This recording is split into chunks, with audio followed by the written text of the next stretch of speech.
How many reviews do you need to trust a business? Most patients are looking for 100 reviews or more.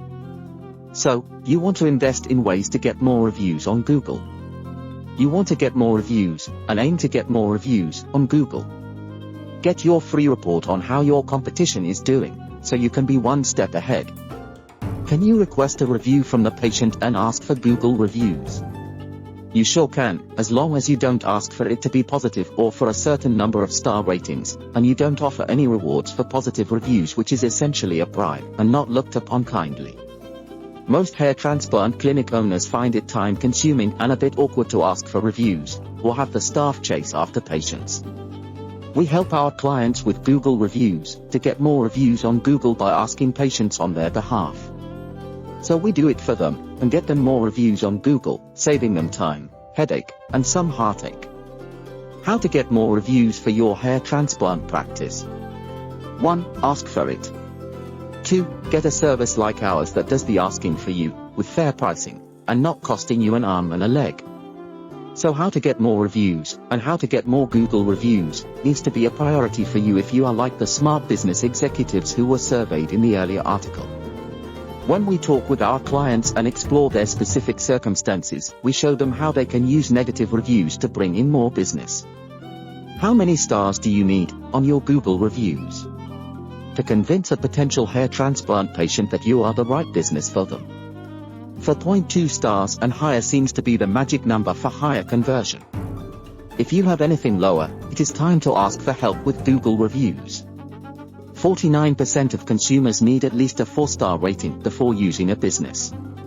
Less than 50% of consumers will frequent a business with a rating under 4 stars. 87% of consumers would not even consider a business with an average rating below 3 stars. Worse still, reviews that only gave 1 or 2 stars fail to convert 86% of prospective customers. Conversion suffers when you have under 4.2 stars. 4.2 to 4.7 or 4.8 seems healthy. 5 is okay too, since you can't help it if you are that good, right? So, if you'd like to increase your star rating, in easy ways like how we do with our clients, you might wish to reach out for help with Google reviews. How often should you get reviews?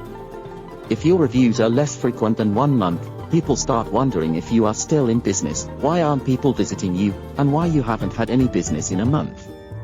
They start thinking, well, if no one goes there, is it safe for me to go there or seek their help? So, we need to put their mind at rest by having regular fresh testimonials and reviews. That's the secret of how to get reviews for your business. So, remember that the total number of reviews, the frequency which should be no less than a month, and the rating, are all important. In the next segment, we will discuss the main challenges in review generation and review management that hair transplant practices face. Would you like to request your free hair transplant clinic online present report of how the competition is doing and what you can do better? You can go ahead and now request us to prepare a free report offered at no charge, for a limited time, at reviewisrevenue.com and see how your competitors are performing. Simply turning a few key leverage points can suddenly increase your practice revenue to new levels. The report will help you see what may need to be adjusted to rank better and beat the competition. For best results and higher revenue opportunity, make sure you have enough reviews, mostly positive reviews, and the right number of star ratings, to attract high-paying patients to your practice and help them choose you over someone else. Subscribe to our playlist, request your free report at reviewisrevenue.com, and connect with us on LinkedIn to start building your unbeatable online reputation. Wishing you success, on behalf of Dr. Raj, this is Oscar signing off.